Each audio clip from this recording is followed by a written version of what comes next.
As the world marks Holocaust Remembrance Day on Saturday, many in Israel are comparing that genocide to the Hamas massacre of October 7th. Some affected by October 7 were Holocaust survivors themselves. VOA's Linda Gradstein reports. Tzvi Salo was a 5-year-old in Warsaw when World War II began. He fled with his family to Italy, Greece, and Australia, and finally found refuge in 1959 in Kibbutz Nirim on the border with Gaza. Hamas gunmen attacked Nirim on October 7th as part of terrorist attacks on Israel that left 1,200 dead, including 5 in Nirim. 240 people were taken hostage, including Salo's next-door neighbors. We woke up at 6:30 in the morning because there was shooting outside, and we heard people screaming in Arabic, running in between the houses. So we locked the door and we waited till the army relieves us, but it took them 7 hours. At age 89, Salo says he suffers most because he had to leave his kibbutz home of almost 70 years, and he's not sure when it will be safe for him to return. He says the ordeal has brought back memories of his childhood fleeing the Nazis and being a homeless refugee for many years.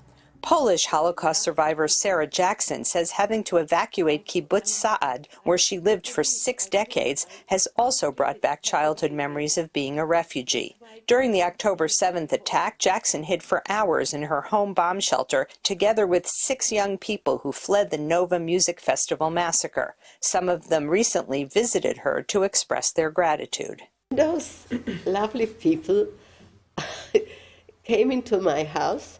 I don't remember if they asked permission.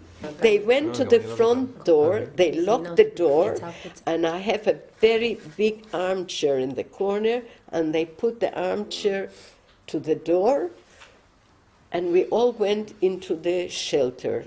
Historians say the Holocaust is still very much part of the Israeli consciousness, and that a sense of collective trauma may have been triggered by the October 7th attacks.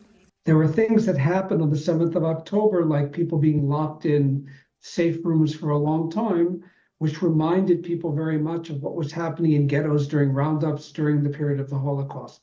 Hamas gunmen shot and seriously wounded Nova Music Festival attendee Tomer Zadik as he hid from them. Zadik's great-grandfather Jacob survived the Holocaust by jumping off a train headed to Auschwitz. 8 years after that, we have our own country. And Jacob's great-grandson, in the country that Jacob helped build in order for something like that to never happen again, found himself hiding in the woods for hours after being shot, fighting for his life and waiting to get rescued. And I think this terrible similarity between my story and the story of my great-grandfather really comes to show you what happened on October 7th. The trauma of October 7th, like the trauma of the Holocaust, is something that Israelis will live with for generations. Linda Gradstein, VOA News, Kibbutz Negba.